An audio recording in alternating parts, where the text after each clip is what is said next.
Hello. Hello. Hey, everybody. Hey, sorry about the technical difficulties. We imagine it's going to take a few minutes still to get over here. Yeah. But yeah, so we're going to be streaming here on Facebook Live instead of on Kickstarter Live, unfortunately, to answer your questions. So I'll give a few minutes to get set up. That was going to let people know to come over here.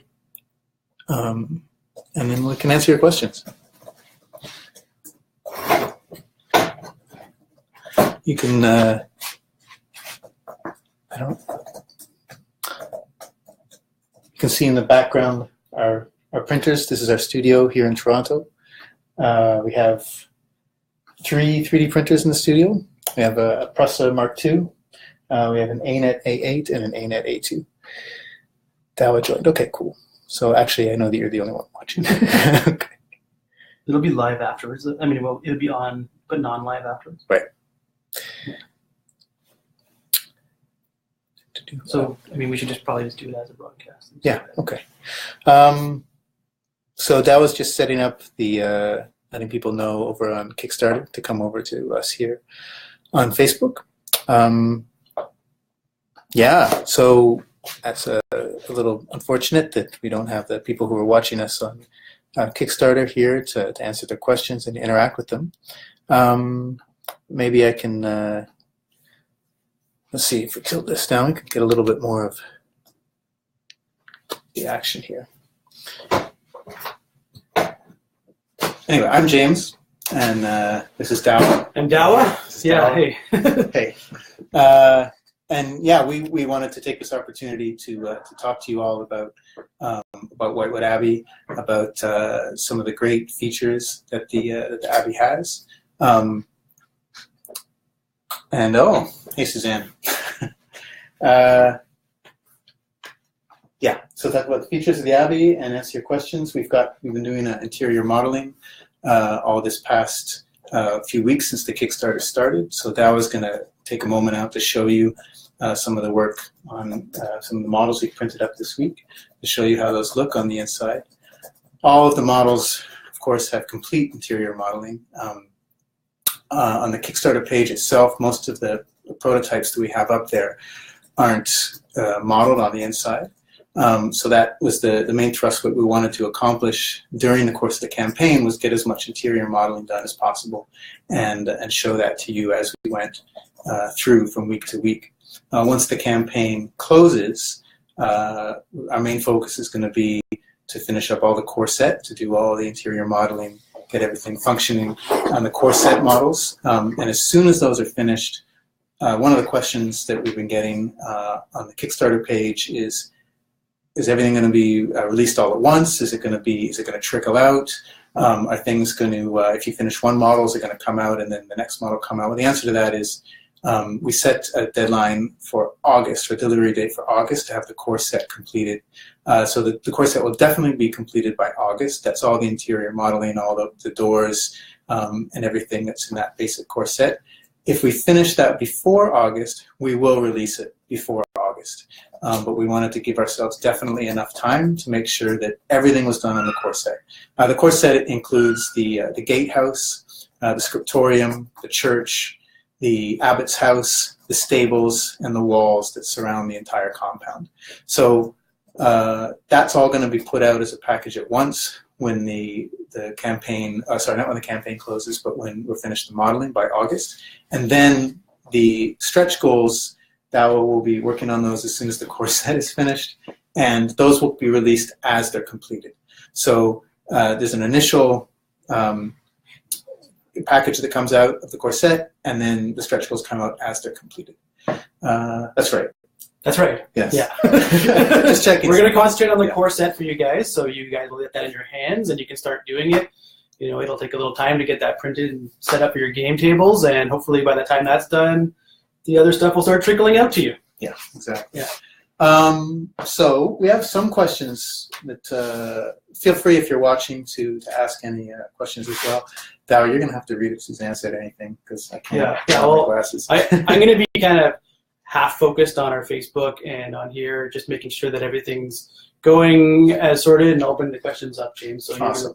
Awesome. James will be taking sort of like the main brunt of our broadcast attention, and I'll sort of be in and out. So, but we're both here to answer all your questions. Cool. So, I mean, I think I've already answered this. Will the interiors be modeled? Yes, they will. We have some examples of that that we've been working on the past couple of weeks. I think you've probably seen the updates that we've been doing on the Kickstarter page or maybe on Instagram. But the other day we printed out the Abbott's house with the interior modeling for the first and second floors. And I haven't had much time to paint, but I did manage to just put some base coats down and put a little bit of a wash on it so you can see the details. So I think you're all familiar with the Abbott's house. I'll show you the first floor first. So now there's no functioning doors yet on the Abbott's house. That will be coming later on. But the outside you can see has been modeled. But now the inside we have. Is this little light work over here? Can you turn that on a bit? Does that work better? Yeah, a little bit. You have to angle it right. I can't work in a mirror. I don't know what I did. Yeah, a little bit there. Okay, so let's see if I can hold this so you can see what I'm talking about. It was better before, actually. So we got the fireplace in there, and very hard to see. But if you see through that door, you'll see that there's, oh, that's better. Okay. Yeah, we've got, it really doesn't show. It's very difficult. Just turn that off. It doesn't help. Actually, it gives a bit of a glare. But there's got these curtains on the inside and on the other side. Of course, so the floorboards are done as well. And you can't really see it, unfortunately, but underneath the stairwell, you can see it. If I get the right angle, you see it from that door, but it's too dark in there. There's a little door that heads down to the cellar. And on the second floor, you've also got these curtains and little wall details. Unfortunately, these I didn't get a chance to paint them all up, but of course the floorboards are all detailed, and little cupboard that the Abbot has beneath his study area up there. So interior modeling is underway.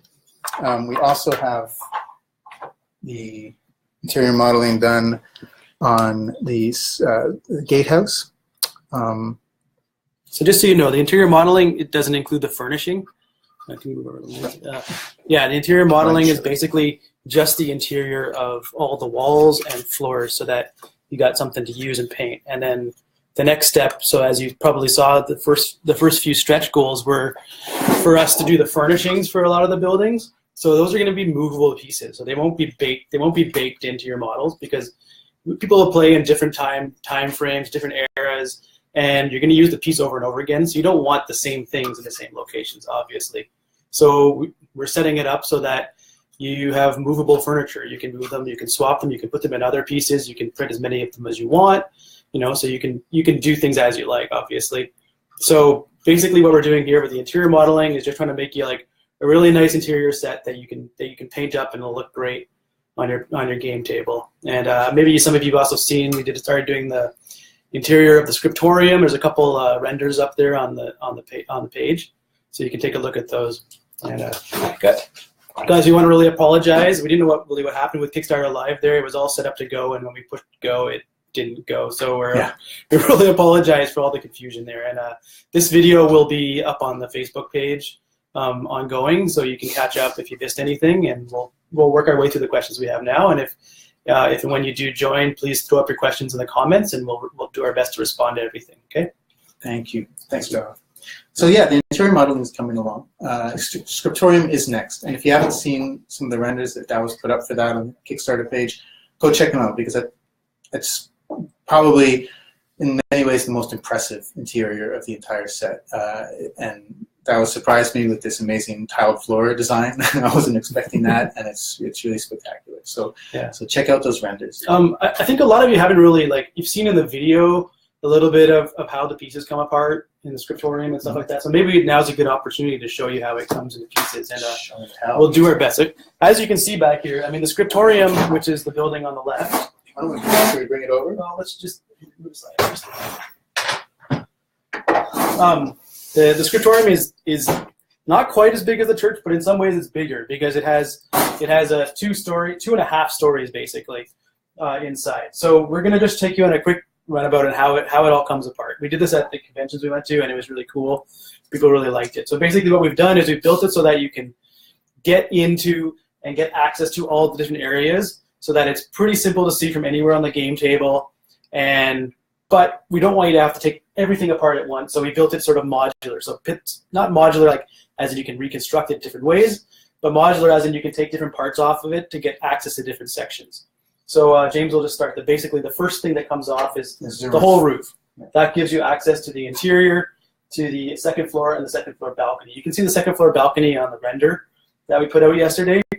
And so basically, this gives you sort of access from the top. Bring it up a little bit. Sure, let's bring it up. Hard for them to see. Yeah. This gives you access from to the top of the from the top. But we know reaching down into like models and trying to play is a little bit frustrating. So what we did is we split the second floor off so you can pull off these two side pieces. That gives you the complete second floor. Maybe we can tip that forward. Yeah. That gives you access to the complete second floor. You can reach in very easily and get everywhere with your minis, as well as onto the staircase, which is a little hard to see from the side view. But there's a staircase going down to the front floor, which you can play. You can play your minis all the way up, and you can sort of battle everything out. On the front, as coming through here, you have a front balcony, and on the back, access from the interior, from the sort of interior loft kind of a balcony on the inside. You have access onto the back balcony, which looks outside of the Abbey walls. So for your archers and stuff like that, wizards and things that have ranged weapons, great way to defend the place. On the side over here, you're going to see the sort of servants' side entrance, which is a tunnel which goes into the ground floor, and a staircase which comes up, and let's put this back on there for a second. The staircase comes up here and gives you access to the second floor from outside. So there's two ways up to the second floor. Plus there's the interior Hey Nick, staircase. Hey Lillian, thanks for joining. Yeah, sorry about the confusion on the other page. Everything that, if you missed anything here, it's going to be up on the website, or up on the Facebook continuously, so you can catch up on anything. But what we're doing is we're going through the Scriptorium, showing how it all comes apart now. So we're just showing how each piece breaks off. And so we just showed that. Now then you have the front, you have the cloister hallway, which is where monks would congregate and use as a sheltered walkway to get to and fro in a monastery. So because that's really awkward to get into, we've designed that as well so that you can just pop these pieces off. They have a little peg system, so they stay nicely in place. And you can pop them off to get access. And then now you want to get down to the ground floor. Basically, the whole top floor is just one piece. The reason we did that, and I'll show you, the whole top floor lifts off, gives you can just tip that right over. Yeah. As you know, the interiors of this printed one do not have the new floors and interior modeling yet, because we still have to print that. So just keep that in mind. So you now have access to two separate floors. So you can basically lift this whole floor off, put it down next to you, and campaign on both floors. Like people can go up the staircase, come up this staircase. So that's why we kept the whole second floor as one piece. So yeah, go ahead. I was just going to say this, as that was mentioned, and I mentioned before too, none of the interior modeling has been done on this yet, but you can see some of the renders that was put up on the page. But here you can see the stairwell over here that goes up to the second floor next to this other side entrance. So there's that tunnel entrance that I was mentioning before that goes right through. And then, of course, there's an entrance at the front from the cloister, the entrance on the side, and then there's the stairwell inside that leads up to the second floor. Yeah. So we wanted to make everything really accessible. So we don't want like a room that you go into and then if anyone else wants to battle their way in there, there's only one entrance. We want to make it dynamic and alive because we want to bring your gameplay inside, so it's really fun to play in. So that's why there's 3 entrances into the ground floor, very hard to defend. And then the second floor, which is a little easier to defend, has 2 entrances, one interior, one exterior.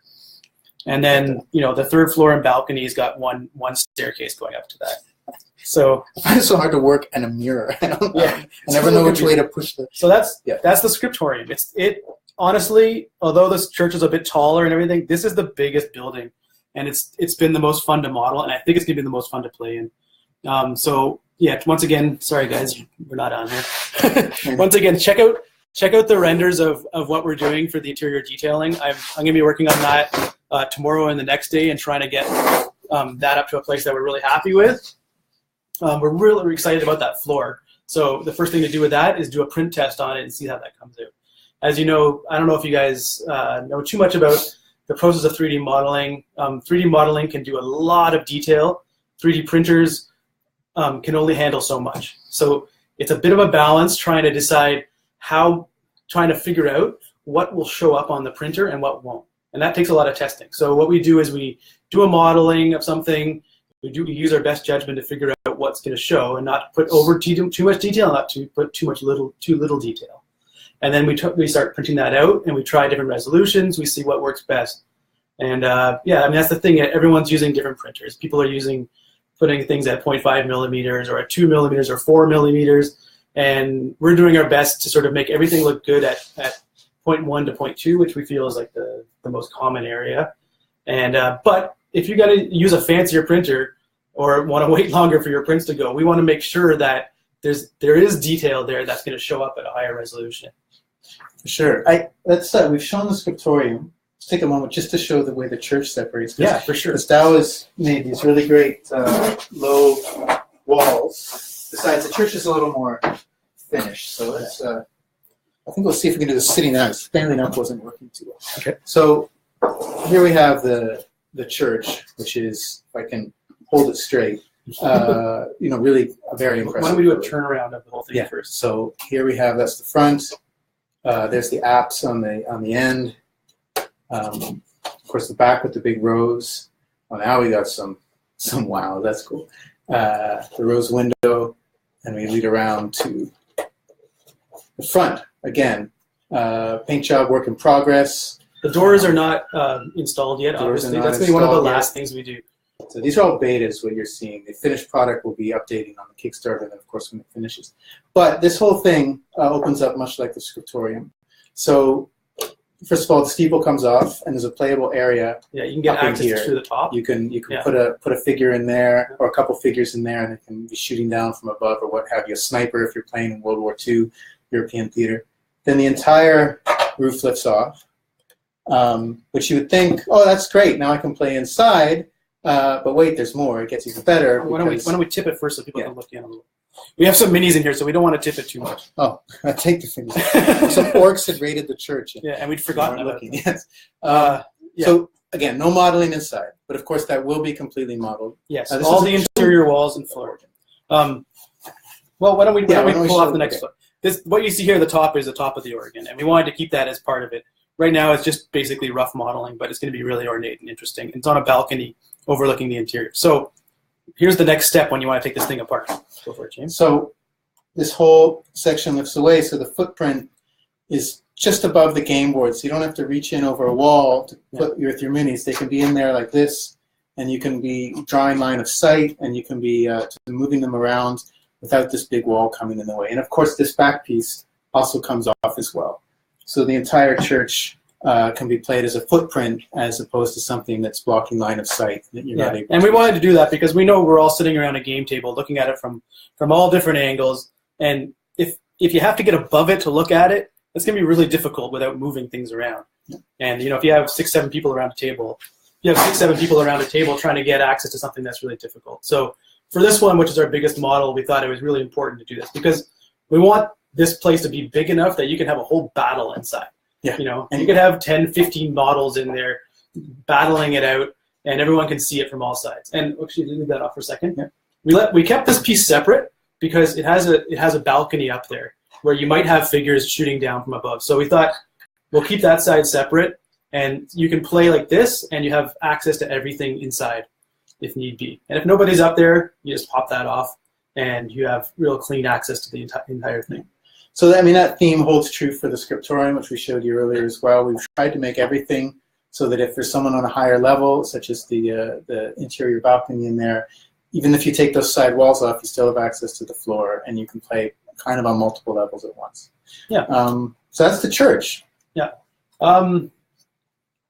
So the other thing is as you know, everything comes apart. We have a sort of basic peg system, which we found works really well at holding everything together. It's basically a little pyramid. I'm not even on camera here. I don't know if I can show you. They're right here. They're basically little pyramid pieces, and the pieces just fit right on top, and they just snap into position. And oops, sorry about that. And it prevents anything from slipping apart and the whole thing from cascading and falling. And it's simple because it prints right in there, and you don't have to glue anything in or add anything in to get it to function. It's just really simple. You print and you play it. So the other thing is, like, we've put a lot of attention on where the seams are between the sections. We try to hide them between the brickwork as best we can, so that it doesn't cause like a lot of obstruction to the look of the thing. And we found that works pretty well. Yeah, we've talked a lot about doors and how we're going to have functional doors. I thought maybe we'll show you something where the doors are most of the way that we want them. Carol's done some updates to the design, so they look even better now. But here you have the gatehouse that we painted up, and of course the front doors to the gatehouse are functioning. So you can drive. It is 2 inches wide. You can bring 2 minis in there side by side. But this is a really important part of our models, of our design. That all the doors are going to be working, so you can close them and open them as you need to for play. Yeah. And once again, they're actually printed separately, and then they're attached in. So it is up to you. If you want to not have doors because you don't like them and you find them finicky, don't put them in. And if you do, they're there and they're fully functional. Yep. And of course, this gatehouse, just to show you, this roof comes off. There's no modeling on this one, but you would play inside there. And the stairwell is hanging out over here, but that stairwell leads up to the the side there, up to the side door. Yeah, cool. Guys, if you find me slightly distracted, I'm looking at our other computer here, trying to make sure everything's functioning and working properly. So just focus on James when I'm looking away. I think this is without interior model, but I just show the Abbott's house again, so you get a better sense of what it looks like when it's all painted up. Of course, you can paint it however you want. One neat thing about these roofs, I actually have, well, they're not around here right now, but some roofs in terracotta as well as the blue slate. So I think it's cool. I can put a terracotta roof on. I can put a blue roof on. I can change it up for what I want to see. But I think you've seen this model quite a bit on the site. Again, multiple layers. Of course, no modeling on these ones, but 2 layers of play on that. Doug, is there any questions there? I can't quite. No. Yeah, guys. If you guys have any questions, please throw them up on the Facebook comments here, and we'll jump to them. If not, we're going to go through some of our earlier questions that we had, and we'll try to address them. Maybe your questions will be answered there as well. One thing we haven't been able to show is the walls that are going to be going around the entire. We got this guy here. Yeah. So this is just one section of wall, unpainted, just like a light base coat on it. But you can see, for a sense of scale, is that right? So we wanted to make sure these walls were truly hard to assail, yeah. And not just little walls that someone, a miniature, could clamber over if you're watching it in your imagination. So the walls are hefty. They're going to be scaled down a little bit in terms of their thickness for the final version, but these walls will go around the entire compound. The height will be the same. We're going to bring the thickness down a little bit because we want to save you printing material. Pretty much, yeah, exactly. Yeah. But they're custom layout around the Abbey. But what the wall, people ask what the wall extensions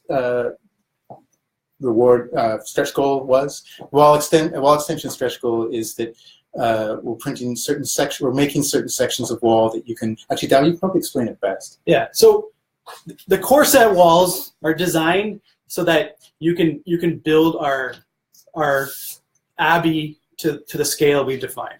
So we've laid out all the buildings and we built the walls to fit exactly between each section. So the walls help you define the layout of the monastery. But we know that you're going to play multiple games on here. You don't want to use the same layout all the time. And that's why the stretch goal was to allow sort of like a an extendability to the wall system. So the walls will have sort of corner sections. I'll show you on here. I'll show you on this one, actually. The walls will have kind of corner sections that you can place how you want. These are the posts in between sections. Sorry. It's a mirror reverse for us. It gets confusing sometimes. Yeah. And then we'll have sort of set length pieces of these that will fit onto these. And so you can put them on, and you can put them on 45s.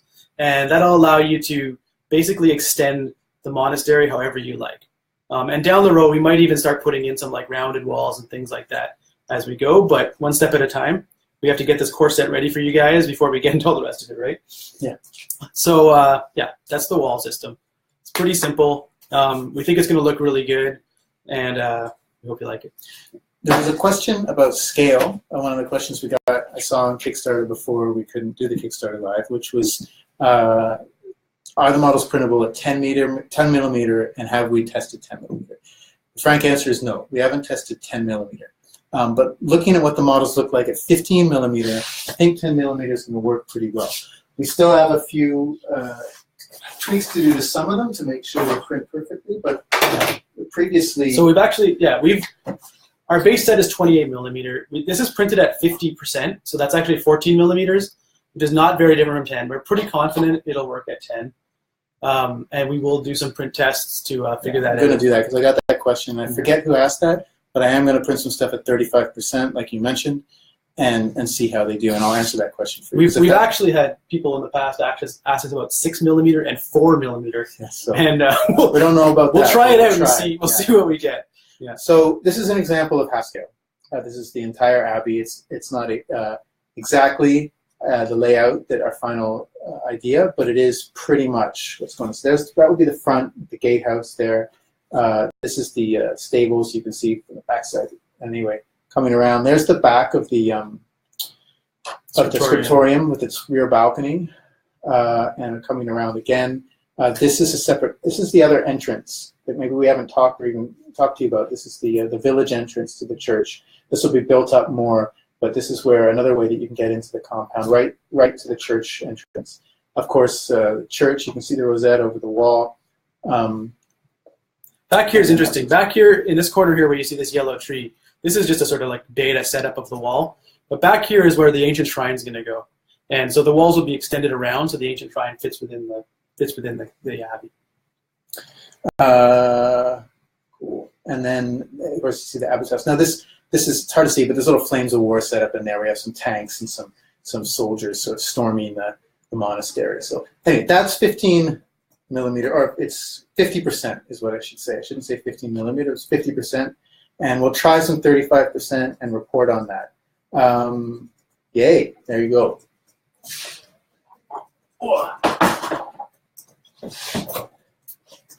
Okay, Daniel, take care. How big will the shrine be? That's a good question.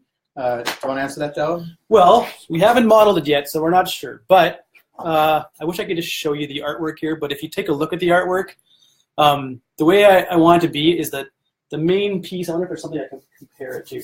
The main shrine piece will be about that square. That's where the roots are sitting on the shrine. So maybe imagine like a cube. Now the cube's going to be elevated up with a staircase going up to the cube, and then the tree will be growing out of that. So I'm guessing the piece is going to be about this tall and about this wide. That's yay by yay. If you can get maybe the size of my head. So it might, depending on exactly how we do it, it might have to be broken up into two pieces to print, or maybe we can do it in one print. We'd rather do it in one print if we can, but we do want to make it look really cool. Yeah, from Dawa's artwork, it's very impressive with the tree really scaling up into the air. So I suspect it's probably going to be more than one print, but we'll make it awesome. And once again, we want to make it really playable. So you'll be able to get a mini inside the actual shrine, like right under the roots of the tree. And there'll be a staircase going up with that, where you can have like a halfway position off the stairs, so the minis can get up the halfway point and then get up to the top point. So it'll be a halfway landing, and then there's going to be a small well or a small spring with a tank at the bottom, like water coming out of the tree. That's connected to a bit of the lore about the abbey. So you'll read about that a little bit later. Okay, so good questions here. Michael, awesome to see you online here. And yeah, the tree does sound, the shrine does sound fantastic. Michael Jones, thank you very much.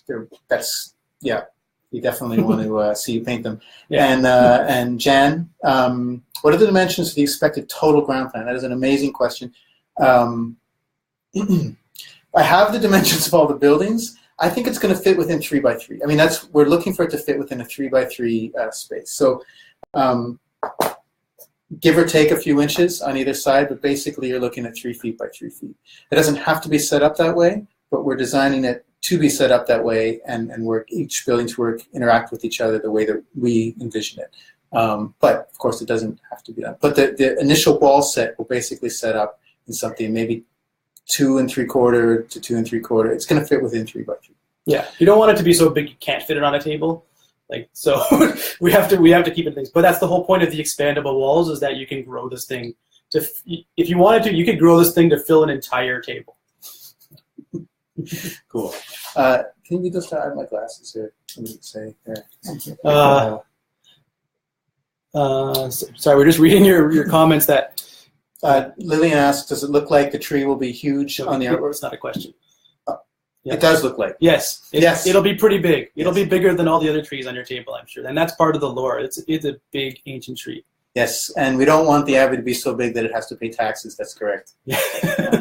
Forgive my broken glasses. I need to James had an incident. I had an incident in my glasses. And you can see that that's the exact same tape we use on our print beds. So it works. It works. I just showed them.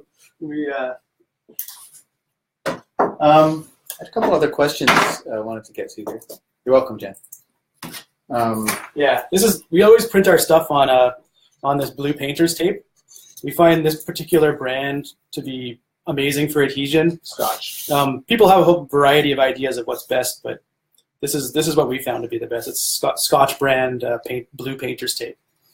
Yeah. And James has it featured on his glasses because he's such a fan. The lore. Could you maybe tell a little bit more about the lore of the Wightwood tree? Can maybe let you in on a little bit of secrets there.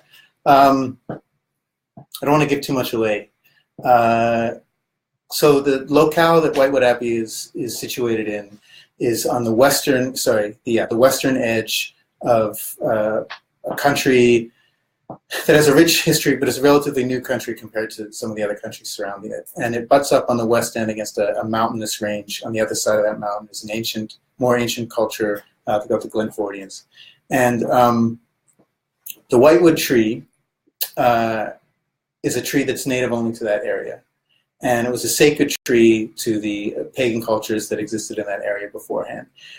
When the people came in who were built Wightwood Abbey with the Tandesians, when they came into that area initially, they didn't know what to make of the Druids. The Druids kind of were at odds with the Druids, and the Wightwood tree was seen as a fearful thing, something either to be disregarded or something to be fearful of. My Suzanne.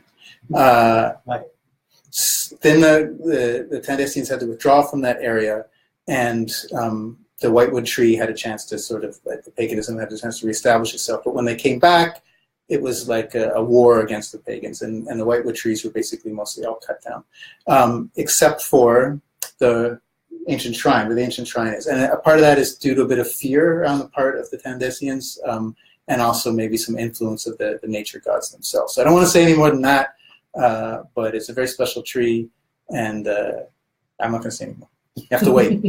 Yeah. I hope that gives you a little bit of something. I was asked if there's going to be a paint tutorial released. I will be doing some painting tutorials on how I painted up the models. I don't claim to be a great painter, but I do have some techniques that I've developed in painting these 3D models, and people have talked about how painting for 3D models is a little bit different than painting other miniatures, and that's certainly true. I found it to be true. So I will be doing some tutorials, probably not videos, but I will be doing some written tutorials as well that will be posted on the website once I find time to do them. Hopefully by the time the core set is released, there'll be some painting tutorials to go along with it. Yeah. So that's another question. Do we want to mention about the breakouts? I was thinking the sizing. People have asked about what sizing things are going to be. But what we decided was, we had a question earlier that would be releasing the models broken down even further, so they would sit on 6-inch or 4-inch printed beds. The answer to that is we're going to be releasing a PDF to show you how to cut them in Slicer and exactly where to cut them in Slicer, so you can put them on your 6-inch beds. Because the truth of the matter is, with the revisions and updates and things, we might have to do the models for us to go over each one on 3 or 4 different versions of them is too much work. And it's actually very simple to cut them in Slicer. If you're not familiar with your Slicer program, it's a very easy thing to do.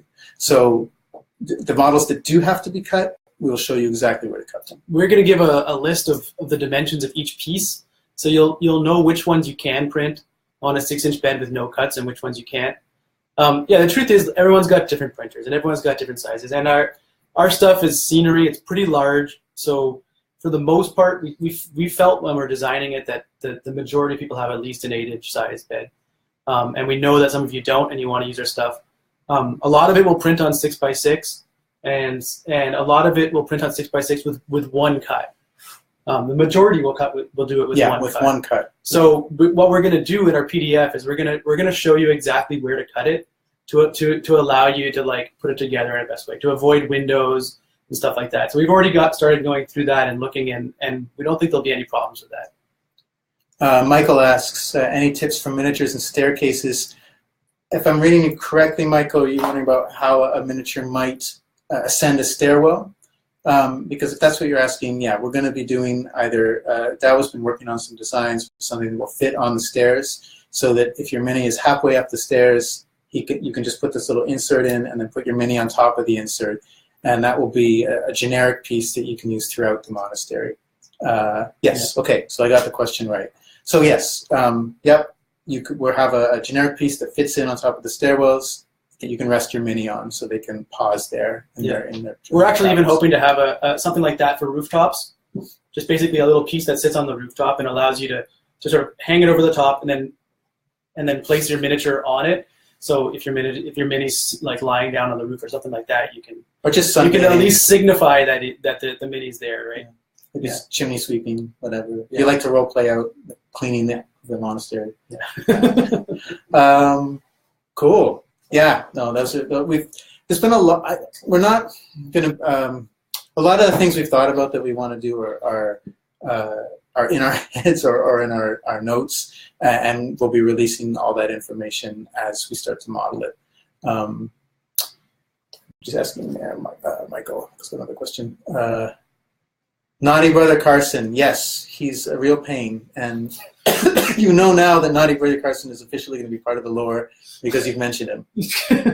As an experienced DM, I always take from my players, so Brother Carson's going to be in there for sure. Excuse me.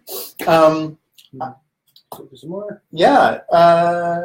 Is there any other questions anyone is watching right now? Has burning questions burning you up inside? Yeah, if you have them, just throw them up. I've got another computer on the side here, so even if they scroll right past, I can catch up to them and we'll address them, I promise. We'll show you most of the stuff. Yeah, I don't know. We've covered. Jan, yeah, thank you very much for tuning in. You can tune back in and watch it. It should be posted up on the Facebook later, so if you want to, you won't miss anything. Yeah. Yeah. And cheers. Nice to meet you. Nice to meet you. Now, I don't know. We've talked about the interior modeling. Mm-hmm. We've talked about doors, functioning doors. We've shown that. We've shown interior modeling. We've answered some questions about the Wightwood tree, about when stretch goals are going to be released, about scaling for things at 15 millimeter or less. Michael. Okay, take care, Michael. Have a good one. See you guys. Bye, Lillian. I think we've covered most of the basic things. The stables. Hey, something that doesn't get a lot of airplay is the stables. The reason why is we're still working on the doors, and the doors is such a big part of it. We want to show it with doors. But here's the stables. 2 large double doors right in front, and then these fenced-off areas on the side. Of course, the roof lifts off as well, but the stables is the only building that does not have a floor. And the reason why it doesn't have a floor is we want it to blend in seamlessly with whatever terrain you're playing on. So if you're on grass, it's right on grass. If it's in the desert, it's right on the desert. If it's in the tundra, you can put it right on the tundra. So that's why it doesn't have a floor. And also, stables didn't necessarily have floors, so we wanted to keep true to that. But this is the stables without its doors, unfortunately. There will be other pictures put up on the Kickstarter when the doors are ready to be shown. But yeah, it's a simple building, but an essential building. And so on the two side pieces have sort of lean-to yes, shanty roofs that can be attached and detached. Oh. And sure where they are right now, but yeah, there's basically these just as Dow said, lean-to roofs that sit on either side. Mm-hmm. You can see it in the picture, in the render on the Kickstarter page. So, guys, we want to apologize once again for the Kickstarter Live. It's the first time we tried it, and they made it look really easy, but when we pushed, and all the tests worked, when we pushed the go button, it didn't do anything. It died. It was go, die. And then it put it up on the page. So yeah, that's fantastic. And we're really sorry. There was a whole bunch of you tuned in there, and I know you probably had a bunch of questions, and I'm afraid some of you might not be on Facebook, so I really apologize for that. And if it's possible, we will try to get this on YouTube as well. Yeah, we might even try to do another live towards the end of the campaign. Just for those of you who missed it, we can actually do it on Kickstarter Live. We'll make sure it's going to work this time, and you can tune in again and ask your questions. So we want to hear what you have to say. We want your feedback. We appreciate your comments. We're listening to everything you've said and trying to implement as much as we can in terms of your ideas. So thank you so much for tuning in. Big thank you to all our backers and all the support that everyone's had, and to our beta testers out there who we sent out a couple of prints to people who are doing some painting stuff now, especially Gifts Minis on Instagram. So check him out. He posted some stuff last night. Yep. And he's an amazing painter, and we're really excited with what he's going to do with this. And also thank you to the others that we sent things out to, and Danny, to Danny from.